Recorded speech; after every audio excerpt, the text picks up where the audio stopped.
சொல்லுங்கம்மா. என்ன பேசுறான்னு ஒளிஞ்சிருந்து ஒட்டு கேட்போம். ஏமா அக்கௌண்ட்ல ஒரு 2000 ரூபாய் அனுப்பியிருக்கேன். மெசேஜ் வந்துச்சான்னு பார்த்து சொல்லுங்கம்மா.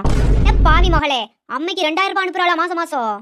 வரட்டும் என் மயம் வரட்டும். இன்னைக்கு ரெண்டுல ஒண்ணு கேட்காம விட மாட்டேன். ஒண்ணு அவளா இல்ல நானானு பாத்தறேன்.